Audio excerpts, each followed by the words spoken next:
নমস্কার, আমি অ্যাস্ট্রোলজার সৌমেন্দু চট্টোপাধ্যায় আপনাদের কাছে চলে এসেছি আজকে একটি বিশেষ রাশিফল নিয়ে। আজকের রাশিফল তো আজকে 2রা আগস্ট রবিবার। তো আজকে বিশেষ রাশিফলটি নিয়ে আপনাদের কাছে চলে এসেছি। অবশ্যই আমার এই চ্যানেলটিকে সাবস্ক্রাইব করে বেল আইকনটিকে প্রেস করবেন এবং ফেসবুক চ্যানেলটিকে ফলো করবেন এবং ফেসবুক সৌমেন্দু চট্টোপাধ্যায় অ্যাকাউন্টটিকেও ফলো করবেন।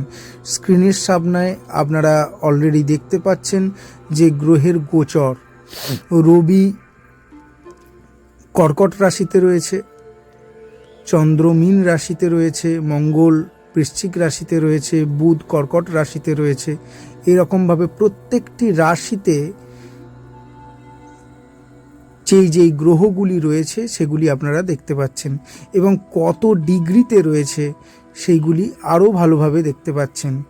এই চার্টটি হয়তো আপনারা অতটা জানেন না, এটি কিন্তু আমাদের বাইরের রাজ্যে অর্থাৎ ভারতবর্ষের বাইরের রাজ্যে যেগুলো হিন্দিভাষী রাজ্য সেখানে কিন্তু এই ধরনের কোর্সটি হয়। তো এই ধরনের একটি কোর্সটি আমি ব্যবহার করলাম। পাশে আমি গ্রহদের অবস্থান এবং ট্রানজিটগুলো লিখে দিয়েছি, কত নক্ষত্র সম্পূর্ণ লিখে দিয়েছি। এই অনুসারে কিন্তু দেখুন, মেষ রাশি, বৃষ রাশি, মিথুন রাশি, কর্কট রাশি, সিংহ রাশি, কন্যা রাশি, তুলা রাশি, এইভাবে 12টি রাশির কিন্তু আমি এখানে একটি রাশিফল আপনাদেরকে দেখিয়েছি। এই রাশিফলগুলো দেখলে আপনারা বুঝতে পারবেন কোন রাশির রাশিফল ভালো, কোন রাশির রাশিফল খারাপ। রাশিফল কিন্তু সর্বদাই কিন্তু মিলবে তার কোনো মানে নেই। এর কারণ হচ্ছে প্রত্যেক দিন যদি কোনো জ্যোতিষী রাশিফল তৈরি করে, সে যেই গ্রহের ট্রানজিট অনুযায়ী, গ্রহের গোচর অনুযায়ী যে রাশিফলগুলি তৈরি করবে, সেইগুলি প্রায়শই বেশিরভাগ গ্রহগুলি একই অবস্থাতেই থাকবে। বৃহস্পতি 1 বছর ধরে থাকে, শনি 2.5 বছর ধরে থাকে, তাহলে বিশেষ কিছু পার্থক্য হয় না। যেটা পার্থক্য হয় টুকটাক ওই চন্দ্রের নক্ষত্র পরিবর্তন, ডিগ্রি, কোনো গ্রহটা রেট্রোগেট হচ্ছে কিনা, কোনো গ্রহটা দগ্ধ হচ্ছে কিনা, এর ওপরে কিন্তু প্রত্যেক দিন একটা রাশিফল মানে দৈনিক রাশিফল তৈরি করার কিন্তু জ্যোতিষীরা কিন্তু চেষ্টা করে। এছাড়া কিন্তু অন্য কিছু কিন্তু ফান্ডামেন্টাল নেই, সবাই একই। ওইটুকু তথ্য দিয়ে, ওইটুকু নতুন তথ্য দিয়ে কিন্তু নতুন নতুন রাশিফল কিন্তু তৈরি করা হয়। তা এখানে দেখবেন যেই ফান্ডামেন্টাল দিয়ে কোনো একটি রাশিফলকে খারাপ বা ভালো বলা হচ্ছে, কোন প্রত্যেক দিনের তো আলাদা আলাদা হতেই পারে। তা সেটা হয়তো আপনার সঙ্গে মিলছে না। কারণ কি? কারণ আপনি একটি ভালো দশা অন্তর্দশার মধ্যে দিয়ে যাচ্ছেন, বা আপনার দশা অন্তর্দশা খারাপ যাচ্ছে, তাই মিলছে না, ভালোটা মিলছে না। তবুও কিছু না কিছু মিলবে।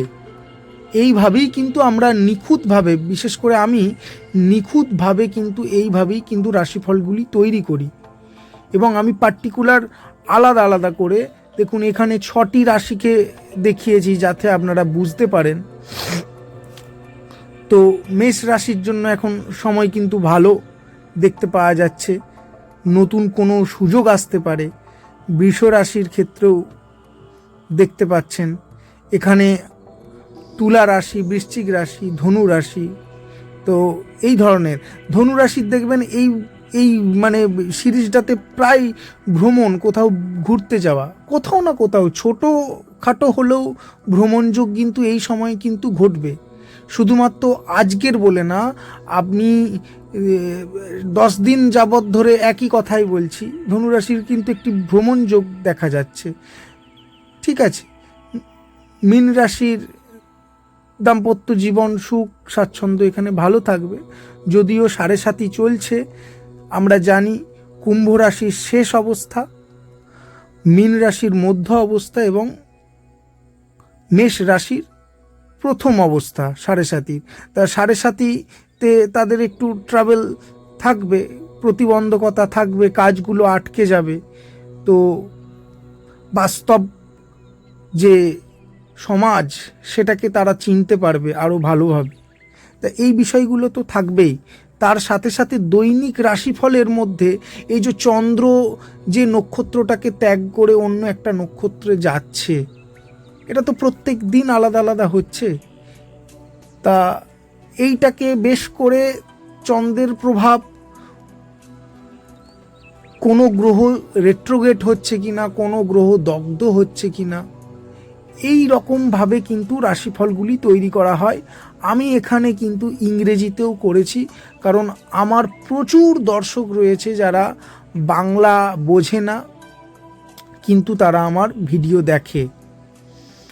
এরপর হিন্দিভাষী প্রচুর রয়েছে, অন্য ভাষীর লোকেরাও রয়েছে, তারা ট্রান্সলেটর ব্যবহার করে, ভিডিওর মধ্যে দিয়ে তারা দেখার চেষ্টা করে, আমাকে জানিয়েছে, প্রচুর মেসেজ করে তারা জানিয়েছে। আমি সেই জন্য কি করি যে এই স্ক্রিনের মাধ্যমে কিছু লেখার আকারে কিন্তু রাশিফল আমি তৈরি করছি। কারণ আমি মুখে বলে যদি রাশিফলটি করি হয়তো ভালো লাগতো, কিন্তু আমার মনে হয়েছে যে আমি যদি স্ক্রিনেতে লেখার আকারে যদি রাশিফল তৈরি করি তাতে মনে হয় যেন আমার ভালো লাগবে। কারণ অনেক সময় আমরা অনেক মুহূর্তে কি হয়, সাউন্ড আমাদের কাজ করে না বা সাউন্ড বাড়াতে পারি না। কোনো অফিসে ইয়েতে বা কোনো একটা জায়গায় আমরা বসে আছি, সেখানে কিন্তু আমরা স্ক্রিনটাতে পড়ে কিন্তু রাশিফলটা কিন্তু আমরা দেখতে পারবো। যদিও ইয়ারফোন বা হেডফোন লাগিয়ে অনেকে বলতে পারে, কিন্তু তাতে তাদের কাজের অসুবিধা হবে। তা সেই সুবাদে আমি কিন্তু স্ক্রিনেতে আমি কিন্তু ছবির আকারে এইভাবেই কিন্তু রাশিফল করে যাচ্ছি। তো যাই হোক, আশা করি আপনাদের ভালো লাগছে। ভালো লাগলে অবশ্যই একটু সহযোগিতা করবেন, লাইক করবেন, কমেন্ট করবেন। কারণ এইটুকু সহযোগিতা, এইটুকু অনুপ্রেরণা না পেলে কিন্তু আমরা কিন্তু মানে আপসেট হয়ে যায় যে বানাবো তো, কারণ আপনাদের ভালো লাগছে কি না সেটা তো জানতে হবে। তা এটা করবেন। তো এর সাথে সাথে আমি একটি করেছি যে রেটিং আকারে আপনাদের রাশিফলের সাথে সাথে আজকের দিনের জন্য আপনার এডুকেশন, আপনার ফিনান্স, আপনার বিজনেস, আপনার ফ্যামিলি, আপনার হেলথ, আপনার লাভ লাইফ, রেটিংয়ের আকারে আপনি কতটা এগিয়ে আছেন বা কতটা পিছিয়ে আছেন, এইভাবেও কিন্তু আমি তৈরি করেছি। তা এটাকে অবশ্যই দেখবেন। এটা অনেকটা আমাদের সাহায্য করে। যেই ধরুন কোনো একটি রাশি ফলে আমি মেষ রাশির সব ভালো বললাম কিন্তু অনেক কিছু বললাম না, এখানে সেটা কিন্তু ক্লিয়ার হয়ে যাবে। তার রাশিফলটি অবশ্যই দেখতেও হবে এবং আমার এই কথাগুলো শুনতেও হবে। যে রাশিফল মিলছে না মানে আমাকে একটা অ্যাস্ট্রোলজারের কাছে যেতে হবে। রাশিফল মেলার জন্যই কিন্তু রাশিফল, যাতে আপনাদের উপকার হয় সেই জন্য কিন্তু আমি বলে না, আমি প্রত্যেকটা জ্যোতিষীকেই বলছি যে প্রত্যেকটা জ্যোতিষীই কিন্তু রাশিফল তৈরি করে তার যা সূত্র অনুযায়ী। আমি যেই সূত্রগুলো বললাম সেই সূত্রগুলো দিয়েই কিন্তু সে রাশিফল তৈরি করছে। কেউ একটু ভালো করছে, কারুর একটু কোয়ালিটি কম হচ্ছে, এটা হতে পারে। কারণ মানুষ পার্থক্যে কিন্তু তাদের শিক্ষা পার্থক্যে কিছু কেমন হয়, 19-20 হয়, কিন্তু প্রত্যেকেই কিন্তু খেটে করে, এটা মানতে হবে। তা সত্ত্বেও যদি না মেনলে, রাশিফল মিলছে না, তাহলে জানবেন আপনার ব্যক্তিগত হরস্কোপে কোনো সমস্যা আছে, আপনার ব্যক্তিগত কোনো বর্তমান গ্রহ দশা অন্তর্দশায় কোনো সমস্যা আছে। আপনার পছন্দের অ্যাস্ট্রোলজারের কাছে যান, সে কিন্তু আপনাকে সাহায্য করবে। আশা করি ভিডিওটি ভালো লেগেছে। অবশ্যই আমার ফেসবুক পেজ অ্যাস্ট্রোমিশন এবং ইউটিউব চ্যানেল অ্যাস্ট্রোমিশনটিকে লাইক করুন, ফলো করুন এবং সাবস্ক্রাইব করে বেল আইকনটিকে প্রেস করুন। কমেন্ট করে জানান এবং পারলে শেয়ার করুন, ভালো যদি লাগে একটু শেয়ার করুন। আর আমার ফেসবুক পেজের সাথে সাথে ফেসবুক আইডিটিকেও ফলো করে রাখুন, সৌমেন্দু চট্টোপাধ্যায় নামে। সেটি আমার এই ইউটিউব চ্যানেলের লিঙ্কের সঙ্গে আপনি পাবেন। আর ফেসবুকে যারা ভিডিওটি দেখছেন তারা তো দেখতেই পাচ্ছেন, এই সৌমেন্দু চট্টোপাধ্যায় অ্যাকাউন্টটিকে ফলো করে রাখুন। নমস্কার।